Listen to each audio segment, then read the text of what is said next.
என்னை விட்டு கொடுக்காதவர், என்னை நடத்துகின்றவர், என்னை பாதுகாப்பவர், என் நேசர் நீரே. என்னை விட்டு கொடுக்காதவர், என்னை நடத்துகின்றவர், என்னை பாதுகாப்பவர், என் நேசர் நீரே. கிறிஸ்துவின் நாமத்தில் உங்களை வாழ்த்துகின்றோம். நம்பிக்கையின் தேவனிடமிருந்து நம்பிக்கையின் வார்த்தைகளை தரும் ஆசீர்வாத நிகழ்ச்சி நம்பிக்கையின் குரல். You are watching and listening Voice of Hope. நீங்கள் பார்த்தும் கேட்டுக்கொண்டும் இருப்பது நம்பிக்கையின் குரல். வாருங்கள், தேவ ஆசீர்வாதத்தை பெற்றுக் கொள்ளுங்கள். கர்த்தரும் இரட்சகருமாகிய என் இயேசு கிறிஸ்துவின் நாமத்திலே உங்களை மகிழ்ச்சியோடு வாழ்த்துகிறோம். வாருங்கள் தேவ பிள்ளைகளே, இன்றும் கர்த்தர் இந்த மாதத்தின் வல்லமையின் கிரியைகளை உங்களுக்கு நடப்பிப்பாரா. நான் தலை குனிந்த போது என்னோடு கூட வந்தீர். நான் குனிந்த இடத்திலே எந்த தலையை உயர்த்தினீர். நான் தலை குனிந்த போது என்னோடு கூட வந்தீர். நான் குனிந்த இடத்திலே எந்த தலையை உயர்த்தினீர். என்னை விட்டு கொடுக்காதவர், என்னை நடத்துகின்றவர், என்னை பாதுகாப்பவர், என் நேசர் நீரே. என்னை விட்டு கொடுக்காதவர், என்னை நடத்துகின்றவர், என்னை பாதுகாப்பவர், என் நேசர் நீரே.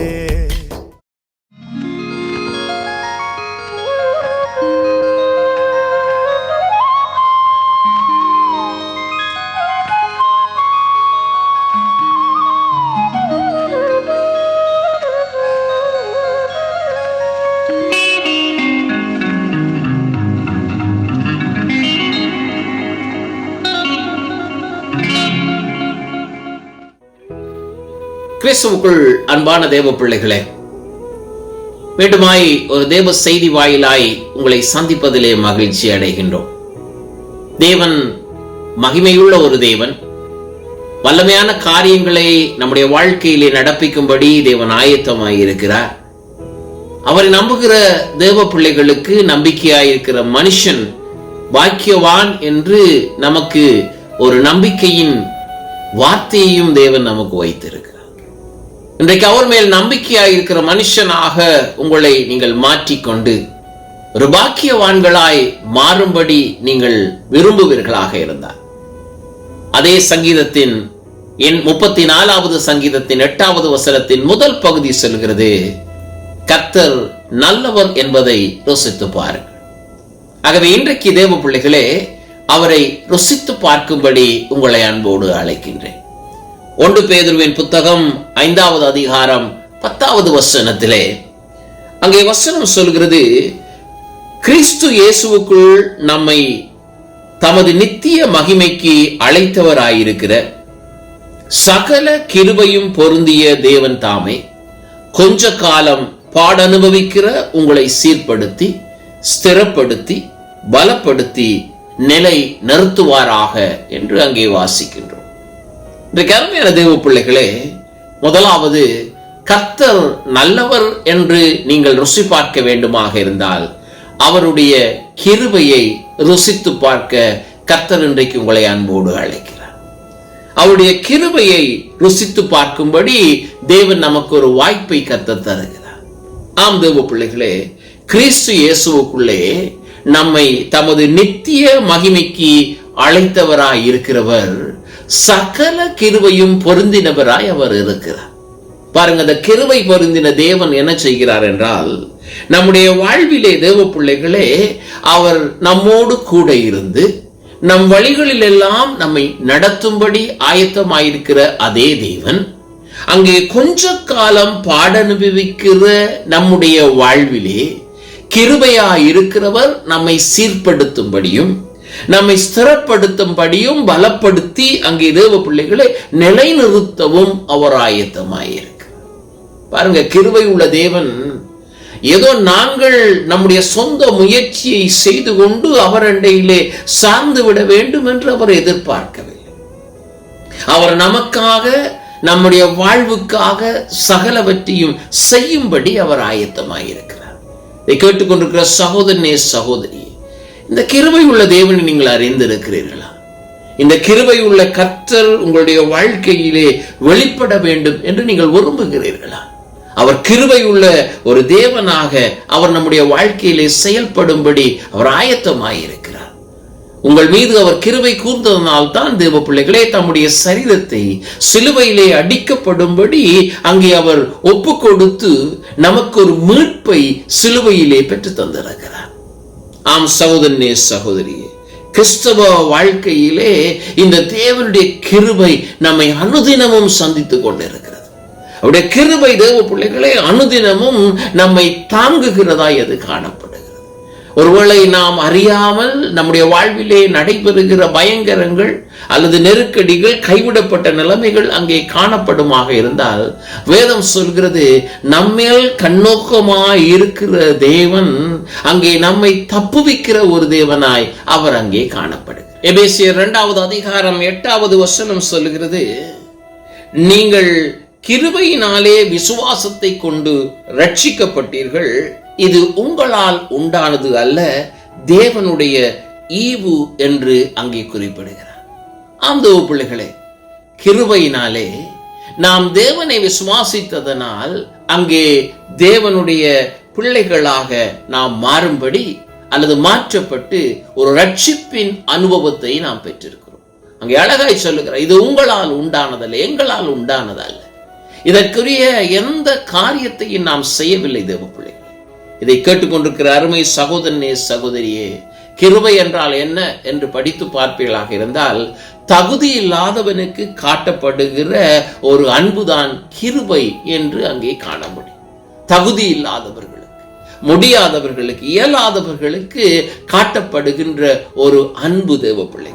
எபேசியர் 1ஆம் அதிகாரம் 7வது வசனத்தை நீங்கள் வாசித்து பார்த்தால் அங்கே வசனம் சொல்கிறது, அவருடைய கிருபையின் ஐஸ்வர்யத்தின்படியே அவருடைய இரத்தத்தினாலே பாவ மன்னிப்பாகிய மீட்பு இவருக்குள் நமக்கு உண்டாயிருக்கிறது என்று வாசிக்கிறோம். பாருங்க, அவருடைய கிருபையின் ஐஸ்வர்யத்தின்படி இன்றைக்கு நம்மை மீட்கும்படி நம்முடைய பாவத்திலிருந்து நம்மை முழுவதுமாக காப்பாற்றி தேவ பிள்ளைகளே ஒரு விடுதலையான வாழ்வை தரும்படிக்கு அவருடைய கிருபையின் ஐஸ்வர்யம் அங்கே கிரியை செய்தது என்று பார்க்கும். சிலுவையிலே அவர் தன்னை அர்ப்பணிப்பதற்கு காரணம் அந்த கிருபையின் ஐஸ்வர்யம். இந்த நாளில சகோதரனே, சகோதரியே, கர்த்தர் நல்லவர் என்பதை நீங்கள் ருசித்து பார்க்க வேண்டுமாக இருந்தால் இன்றைக்கு தேவனுடைய கிருபையை ருசித்து பார்க்க நாம் ஆயத்தப்படுவோம். எவ்வளவாய் தேவன் நமக்கு கிருபை செய்திருக்கிறார். எத்தனையோ ஆபத்துக்கள் உங்கள் வாழ்க்கையில வந்தது, எத்தனையோ மரண பயங்கள் வந்தது, எத்தனையோ திகில்கள் வந்தது தேவ பிள்ளைகளை. கைவிடப்பட்ட சூழ்நிலைகள், பயங்கரமான சூழ்நிலைகள், எல்லா விதமான நிலைகள் நம்முடைய வாழ்க்கையில் வந்த பொழுதிலும் கர்த்தராகிய தேவன் நம் அருகில் இருந்து தம் கிருபையினால் நம்மை தாங்கினதை அங்கே பார்க்கிறோம். கிருபையை கொண்டு தேவ பிள்ளைகளை நம்மை நடத்தினதை அங்கே பார்க்கிறோம். இரக்கமுள்ள ஒரு ஆண்டு, அங்கே இறங்குகிற ஒரு தேவனாக நம்முடைய வாழ்விலே அவர் கிரியை செய்ய அவர் ஆயத்தமாக. இதை கேட்டுக்கொண்டிருக்க அருமை சகோதரனே, சகோதரி, உங்களுடைய வாழ்க்கை எப்படிப்பட்டதாக இருக்கிறது என்பதை கர்த்தர் அறிந்திருக்கிறார். அங்கே இரக்கம் வைக்கிற தேவன் உங்களுடைய சூழ்நிலையின் நடுவிலே உங்களுக்கு செயல்பட அவர் ஆயத்தமாயிருக்கிறார். உங்கள் வல்லமையான ஒரு வாழ்வை நீங்கள் பெற்றுக்கொள்ளும்படியாக, ஒரு பாக்கியவான்களாக மாறும்படியாக அவர் உங்களுக்கு கிரியை செய்ய ஆயத்தமாயிருக்கிறார். இந்த நாளில நம்புங்கள் தேவ பிள்ளைகளே. வேதத்திலே அங்கே கிருபையை குறித்து நீங்கள் படிப்பீர்களாக இருந்தால் அந்த கிருபையானது எப்பேற்பட்ட மகத்துவமான காரியங்களை தேவனுடைய பிள்ளைகளுக்கு அது செய்திருக்கிறது என்பதை நாம் காண முடியும். தேவன் தயவுள்ள ஒரு தேவன், கிருபை அளிக்கிற, தாழ்மை உள்ளவர்களுக்கு கிருபை அளிக்கிற ஒரு தேவன், தாழ்மை உள்ளவர்களுக்கு உதவி செய்கிற ஒரு தேவன் என்று அங்கே பார்க்கிறோம். இந்த நாளில அருமை சகோதரனே, சகோதரியே, இந்த கிருபையை ருசித்து பார்க்க கர்த்தர் இன்றைக்கு உங்களை நடத்துவார். மீண்டுமாக அந்த 1 பேதுரு 5ஆம் அதிகாரம் 10வது வசனத்தை நான் வாசிக்கிறேன். கிறிஸ்து இயேசுவுக்குள் அங்கே நம்மை தமது நித்திய மகிமைக்கு அழைத்தவராயிருக்கிற சகல கிருபையும் பொருந்திய தேவன் தாம். சகல கிருபையும் பொருந்திய தேவன். அவர் சகல கிருபையும் பொருந்திய தேவன் என்று ஏன் சொல்லப்பட்டிருக்கிறது? தேவ பிள்ளைகளே, அவர் எல்லா நிலைகளிலும் நமக்கு கிரியை செய்ய போதுமானவர். எல்லா நிலைகளிலும் பாருங்க, அவர் செய்கிற 4 கிரியைகளை குறித்து வேதம் அங்கே வசனம் அங்கே சொல்லுகிறது. முதலாவதாக உங்களை அவர் சீர்படுத்துவார். உங்கள் நிலைகளில் இருந்து உங்களை மாற்றி தேவ பிள்ளைகளை உங்களை சரி செய்யும்படி தேவன் ஆயத்தமாயிருக்கிறார். அங்கே அவருடைய கிருபை அங்கே வேலை செய்ய ஆரம்பிக்கும். அவர் கிருபை, அதாவது தகுதியில்லாதவர்களுக்கு காண்பிக்கப்படுகிற அன்பை அவர் காண்பித்து தேவ பிள்ளைகளை உங்களை சீர்படுத்துவார். இரண்டாவதாக அந்த வசனம் சொல்கிறது, ஸ்திரப்படுத்துவார். அவர் உங்களை உறுதிப்படுத்துவார். தேவ பிள்ளைகளை உங்களுடைய தளர்ந்த நிலைகளில் இருந்து, தைரியமற்ற நிலைகளில் இருந்து, அல்லது நிரந்தரமற்ற நிலைகளில் இருந்து தேவ பிள்ளைகளே உங்களை அவர் உயர்த்தி அவர் ஸ்திரப்படுத்தி, மூன்றாவதாய் வேதம் சொல்கிறது, பலப்படுத்துவார். அந்த ஆசீர்வாதத்தை பெற்றுக் கொள்ளும்படி, அந்த ஆசீர்வாதத்தை சுதந்திரித்துக் கொள்ளும்படி அதற்கான பலத்தை தேவன் கட்டளையிட்டு பலப்படுத்தி நிலை நிறுத்துவாராக என்று வேதம் சொல்லுகிறது. நிலை நிறுத்துவாராக.